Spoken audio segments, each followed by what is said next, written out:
Loul, deux joueurs qui sont également dans l'équipe aujourd'hui, étaient eux très bien classés. Les passeurs, Ali Monser et Ali Maloul, deux joueurs qui font la différence dans leurs clubs respectifs. Et Ali Monser, il a fait la différence durant cette première période en inscrivant d'un coup de tête à bout portant le but de l'ouverture du score pour la Tunisie. Touche concédée un petit peu bêtement là par Doumbia.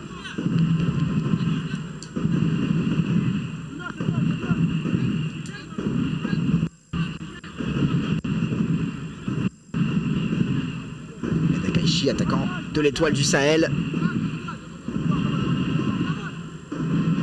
qui était déjà de la première aventure hein, d'ailleurs, Akaishi, du Chan, remporté en 2011 par la Tunisie. L'une des deux dernières équipes restant dans la compétition avec la République démocratique du Congo à avoir déjà remporté le trophée. Congo qui avait remporté la première édition en 2009, qui mené par Florent Ibenge aimerait bien rééditer cette belle performance. Et la Tunisie qui a gagné la compétition en 2011 aimerait bien également accrocher le trophée à son palmarès. Et à Tem Missaoui, le premier. Tem Missaoui qui ne cachait pas que la Tunisie faisait partie avant le tournoi des favoris du Chan. Les joueurs tunisiens sont presque tous professionnels, ce qui n'est pas le cas des autres équipes. Mais la qualité des joueurs, elle doit être démontrée sur le terrain. Nous devons être à la hauteur des attentes du public tunisien qui espère un sacre dans ce tournoi continental. Voilà les propos d'Atem Missaoui, le coach de la Tunisie, en l'absence d'Henri Kasperzak. Et pour l'instant, la Tunisie, elle est à la hauteur de ses attentes puisque, avec ce résultat, malgré un match compliqué pour l'instant face au Mali, et engagé, il est positif pour les Aigles de Carthage.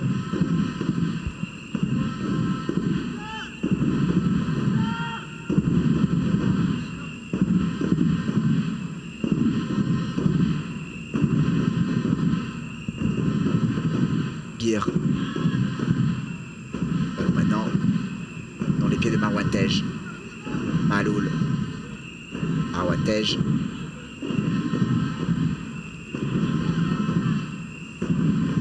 Gatas. Ali Monser. Intervention de Samaké qui va même récupérer la touche. Alors qu'il va déjà y avoir un remplacement dans cette partie. C'est Abdoul Aziz Touré, excusez-moi, qui va sortir et c'est sa place à Kwame Nguessan. Alors est-ce que c'est un remplacement dû à une blessure ou est-ce que c'est vraiment un remplacement tactique? C'est pas impossible que ce soit un pur remplacement footballistique parce que malheureusement Touré n'a pas réussi une bonne première mi-temps. Il a raté des gestes un peu faciles. Attention au ballon avec Akaishi.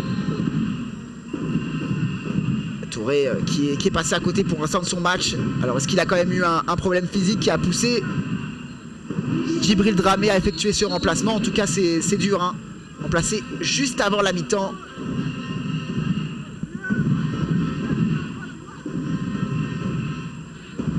Abdoul Touré, Arène Nguessan Kwame, Samaké.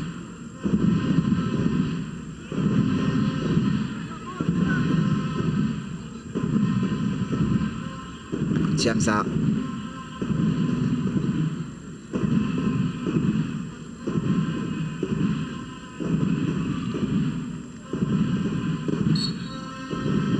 Touche pour la Tunisie qui mène toujours à 0 et se dirige vers la pause avec cet avantage. Akaishi, le centre d'Akaishi et bonne intervention de Djigui Diarra. Très belle intervention du gardien malien. Ça peut aller vite. Un bon ballon, attention à la dernière occasion de la première mi-temps. Elle sera malienne. Le centre est malheureusement trop long pour les Maliens. Ça va quand même revenir avec le nouvel entrant.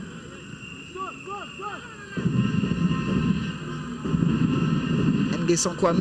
Le ballon est finalement perdu par l'équipe malienne. Il y avait beaucoup mieux à faire.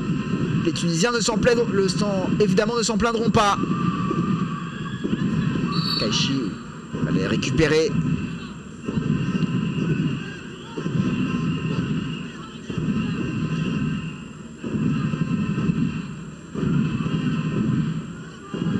On va revoir ce contact et malheureusement il a touché le ballon de la main à Kaichi.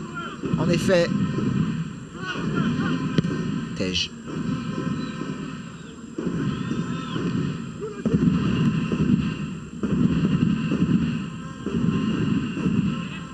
Bien récupéré avec Sissoko. Une dernière offensive pour le Mali. Il n'en sera rien. Bonne intervention de la défense tunisienne. L'arbitre qui va laisser peut-être cette dernière offensive malienne avant de renvoyer les joueurs au vestiaire. Centre, ballon qui est trop haut. Et c'est la mi-temps. Le score est de 1-0 pour la Tunisie à la pause. Tunisie qui mène au score grâce à un but inscrit par Ali Mousser sur un excellent travail de Saad Gir. Un avantage mérité au vu du début de match, même si les Maliens ont réussi à poser des problèmes à une équipe tunisienne qui a du mal à dominer vraiment les débats. Un match assez serré entre les équipes. La Tunisie qui mène et qui est sur son avantage, qui joue en contre-attaque. Mais l'équipe malienne qui a mis l'intensité dans cette première mi-temps, parfois à la limite, comme on l'a vu avec ce coup dans la nuque donné dans la nuque de Marwan Tej. Mais la mi-temps, le score est de 1-0, ce qui veut dire que tout reste à jouer. Les Maliens le savent. C'est sans doute pour cela qu'ils se réunissent au centre du terrain pour s'encourager. La seconde période sera certainement encore très indécise entre ces deux équipes. On a assisté à une première mi-temps assez serrée, vraiment, assez peu d'occasions de tir, mais de l'intensité au niveau des contacts. Pas mal de fautes, avec 7 fautes du côté tunisien, 10 fautes côté malien. Possession légèrement tunisienne. Les Tunisiens qui ont notamment vraiment dominé le début de partie, cherché à marquer rapidement un but. Une fois qu'ils y sont parvenus, ils ont un petit peu tenté de contrôler l'équipe malienne, mais l'équipe malienne, elle s'est montrée dangereuse par quelques offensives, ce qui nous